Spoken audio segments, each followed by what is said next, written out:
Most people that I talk to that have undergone narcissistic abuse identify with being an empath, which is not just having empathy or being able to understand the emotions of another person, but it takes it a step further.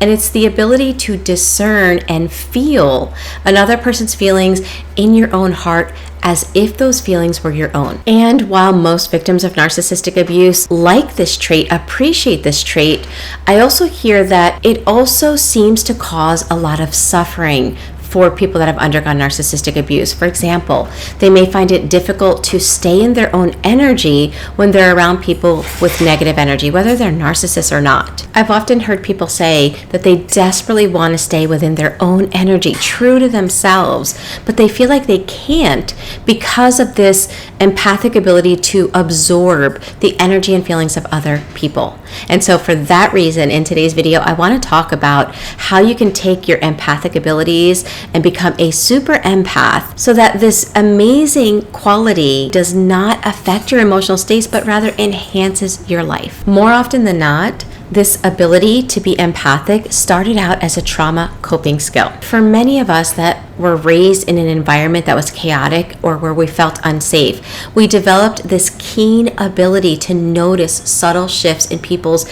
emotions and behavior in an effort to find safety. Just like a child that might be born blind develops keen auditory skills in an effort to compensate. For the children that were born without safety, we developed a keen ability to find and notice subtle shifts in our environment, in the energy, in micro expressions to help keep us safe. So in a sense, it kind of started out as a superpower, helping us to manage that chaotic environment, but then it became a weakness because when we became adults, we could no longer stay ourselves, especially when we were around difficult people, but even when we were not around difficult people.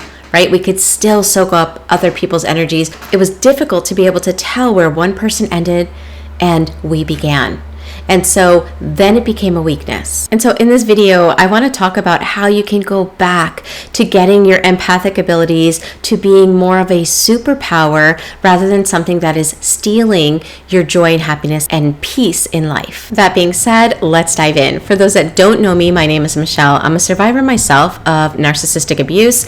I'm now a trauma-informed coach, a somatic experiencing practitioner, and the founder of the School of Transformation, where I meet live on Zoom every week with people from all over the world, and we do the inner work to heal from CPTSD, narcissistic abuse, and childhood trauma together. So if my videos resonate with you and you want to join me live, make sure you check out the links available. So let's first talk about what exactly is a super empath. A super empath, like empaths, are individuals that have the ability to feel deep empathy, the ability to feel the feelings of others, not only understand them, but actually feel them as if they were their own.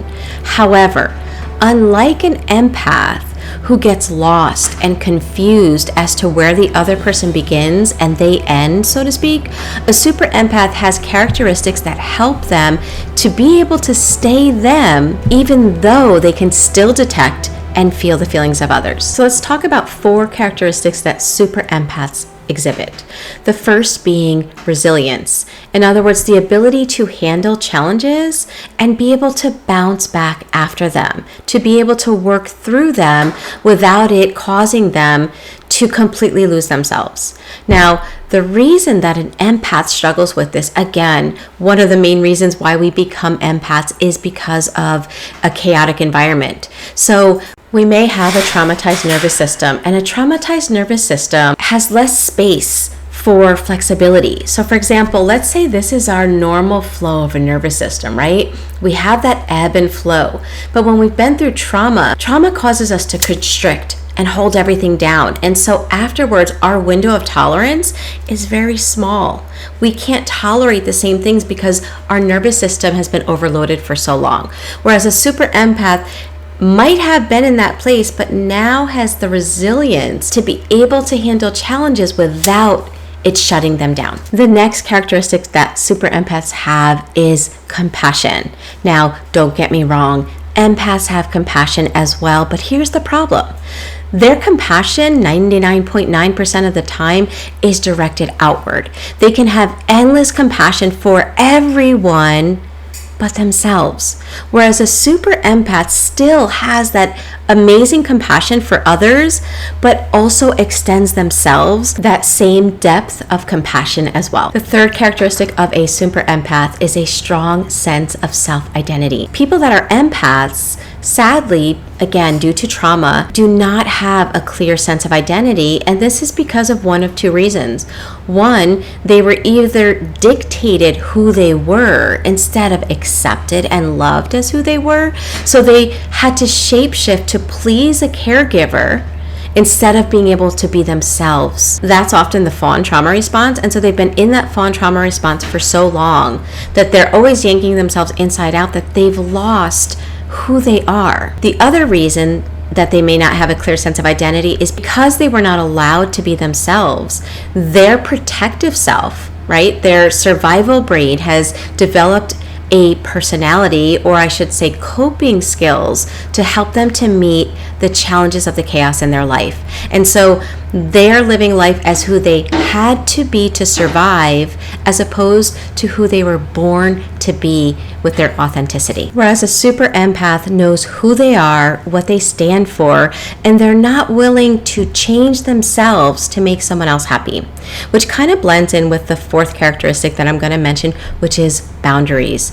A super empath has not only physical boundaries that they expect others to uphold and that they enforce, but they also have emotional boundaries as well. Whereas an empath often struggles with the ability to enforce boundaries. They might know what boundaries they would like to have in their life, but they struggle to be able to enforce them. So those are some characteristics that differentiate an empath from a super empath. I'm not saying this is an all-inclusive list, but those are 4 characteristics that differentiate them. When I first learned this information that you can go from being an empath to a super empath, I was ecstatic, because at some point I realized that my empathy, as much as I loved it, I realized it was a trauma response. And I realized that as much as I enjoyed being able to feel this connection with people, it also was able to knock me off of my feet, confuse me, and drain me of energy. And I didn't want that to happen anymore. So when I learned this information, I realized I don't have to get rid of my empathy. I don't have to suppress this, reject it, divorce it. I can simply upgrade it to being a super empath. So how do you do that? How do you shift from being an empath to a super empath? Now, I'm going to be straight up with you guys. This is the hard part, because shifting from an empath to a super empath is not something that happens just by the passing of time. It's not something that happens because you watch a video or two and boom, it just happens because you have knowledge now. That's not the case. Just like if I realize that I've lost muscle tone and my arms are weak, and I realize and I have the knowledge, oh, I'm not working out and these are the exercises that I must do, no amount of reading about that and understanding that is going to tone my muscles. I got to get to the gym and work out. Well, it's something similar when it comes to strengthening the muscle or characteristic of becoming a super empath. But since that's the hard part, let's pause that. We'll put that at the end of the video and we'll shift into why it's so important and valuable to do the work to shift into becoming a super empath. I know if I don't have a strong why, there's no way I'm going to try to do something that's hard. So let's talk about why this is vital. When you're an empath, you tend to absorb what's around you. The feelings, emotional states, the beliefs, the judgments of people that are around you. You're unable to stay in your own energy. You're very much like a sponge. And let me tell you, narcissists love when you are an absorbent, because they never learned how to regulate what they don't like about themselves. For example, when a narcissist feels something that they don't want to feel, like shame, guilt, if repressed anger starts coming up, anxiety, depression, overwhelm, no matter what they're feeling, if it's an emotion that they don't want to feel, rather than noticing this emotion in themselves and regulating themselves or emotionally supporting themselves, they don't do that. They fling what they don't like in themselves onto other people. I did a video recently all about how narcissists emotionally regulate themselves with their victims. If you have not seen it, I'll leave the link here for you to check it out. But that's what they do. Anything they don't like, they fling on others. And how do they do that? By provoking you to feel that. They will touch on your wounds. They will try to do or say something that will provoke in you the emotion they don't want to feel in themselves. And so When you're an empath and you're absorbent like a sponge, the narcissist is able to use your empathic abilities against you to serve their needs of regulation. And so when you shift into being a super empath, you're able to notice the thoughts, intentions, judgments, emotions, beliefs of another person without making it mean anything about you. Again, because you have such a clear sense of identity. And then when they're trying to throw their emotions onto you, your emotional boundaries help keep you from absorbing them. You're so grounded in your reality and your self-image that you're able to stay you. And when you do that, you shift from being a sponge to a mirror. And that mirror forces the narcissist to see themselves as what they're trying to fling onto you. They see it on themselves instead of having that ability to fling it onto you and think that you're the one with those negative feelings. In other words, that gives you the ability to force the narcissist to come face to face with their truth of who they really are without being able to blame it on somebody else or fling it on somebody else. They're left to carry it alone. That alone is a superpower. So many of us are susceptible to malignant narcissists because we carry around negative, painful beliefs because of our upbringing. And narcissists' actions touch on those wounds, touch on those painful beliefs. But when they're not there, when we have a different belief system, we become untouchable to narcissists because they stay who they are, but their actions no longer touch on painful beliefs in you. So when a narcissist tries to fling their shame on someone, it's a whole lot easier to do so with someone that has a shame wound. Shame being the belief, I am bad. So even if a person carries that belief unconsciously, narcissists poke at that wound until they get a response. But someone with a healthy belief system is going to notice the narcissist flinging their shame, but they're simply going to sidestep it because they know beyond all reasonable doubt that that shame is not theirs. So I think it's quite clear that it's obvious that how you are able to navigate difficult people completely changes when you shift from empath to super empath. But guess what? The fact that it helps you navigate narcissistic people is not the number one reason why you should do the inner work to shift from being an empath to a super empath. There is such a more important reason to do so. And it has to do with your relationship with yourself. That should be your number one reason why you'd be willing to do this inner work. Because you could leave all toxic people, but if you don't shift from being an empath to a super empath, you run the risk of being susceptible to these types of relationships in the future. You'll also find yourself stuck being highly attuned to the negative. Remember, being an empath is often a trauma response, and the biggest way you can tell is if you are always, mostly 99.9% of the time, attuned to the negative or to danger. If you're unable to also spend time in the joy and the passion and the excitement and tune into those things and feel good about them, then your empathic abilities are there because of trauma. And they're unbalanced. They're only attuning to the negative. And then empaths tend to be overly focused on the external, and they're unable or haven't been able to develop agency from within, whereas the super empath, with the characteristics that they have, are able to have that agency from within, and that's real empowerment.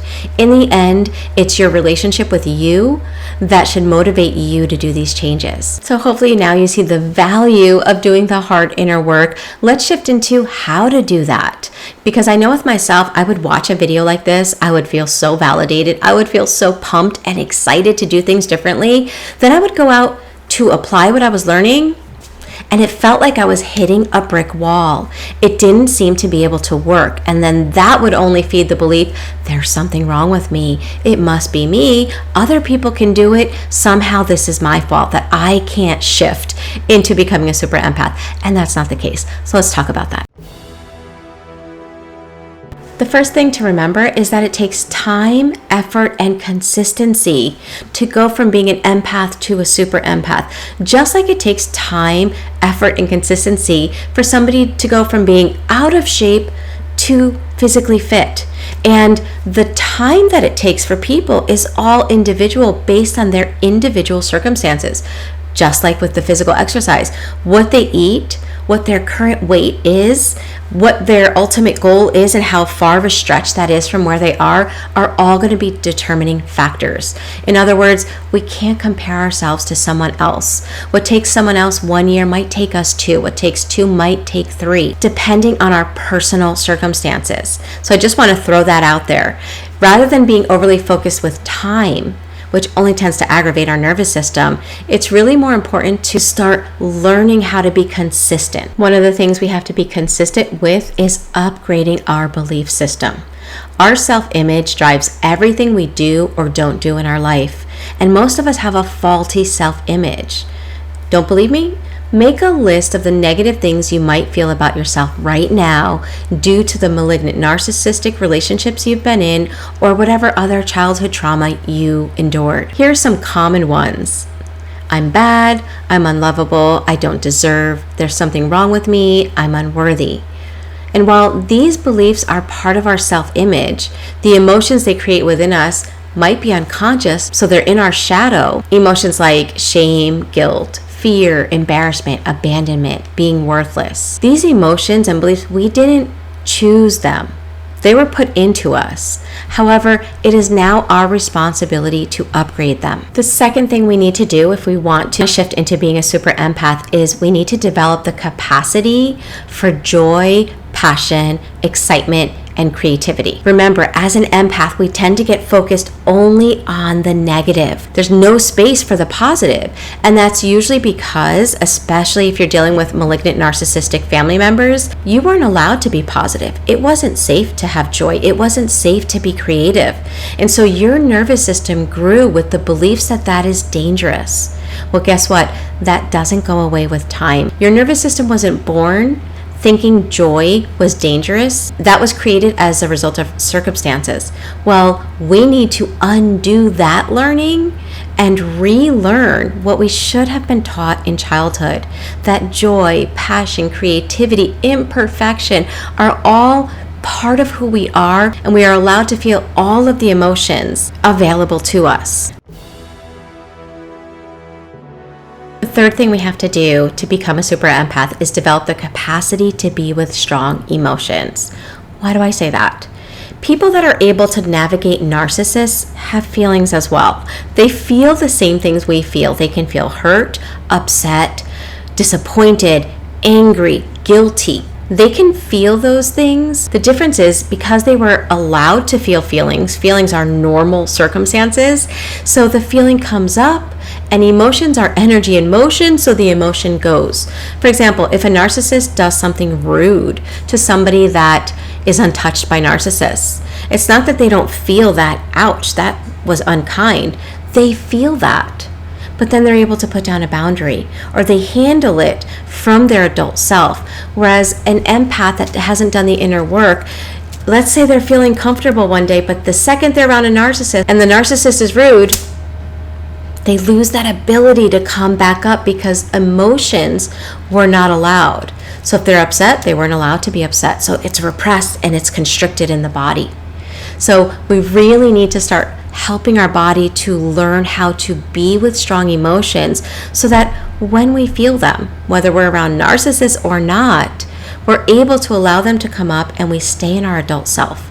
We don't get flung back into our unhealed child pieces that come up and are very reactive and triggered. By the way, this is a great moment for me to let you guys know that this month I'm doing a free live webinar, How to Be with the Activation in Our Body, which is going to take place on, I'm looking at my calendar, on August 29th at 1 o'clock. It's a 2-hour webinar. Normally my live meetings are only for members of the School of Transformation, but I try to do free webinars every now and then. And so if this topic resonates with you and you notice that you're unable to be with strong emotion, come join us live. I'll leave the link here on how to register. And the last thing that I'm going to mention that is helpful in order to shift into becoming a super empath is we have to undo the damage of the narcissistic abuse. For example, narcissistic abuse creates 5 main symptoms or characteristics in people.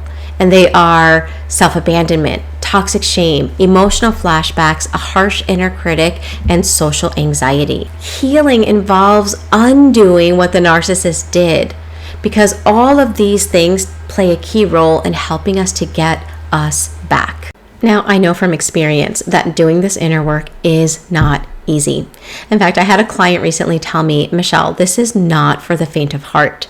And he told me, he's like, it almost felt easier when I was only focusing on the narcissist, and what they did, that hurt me. It was validating. It felt good. But the second I realized that, okay, that person is gone and I'm still struggling, and I had to look at myself, it was painful. It was hard. And so I want to acknowledge that this work is not easy, but it is so worth it. Otherwise, the narcissist breaks you and we stay broken. And who wants that? But when we do this inner work to shift from being an empath to a super empath, we get us back. We get inner agency, and we no longer feel like we are still suffering from narcissistic abuse or trauma that may not even be happening in the present. So it is so worth it. And the good news is you don't have to do it alone. The School of Transformation is made up of members from all over the world that are doing the same work as well.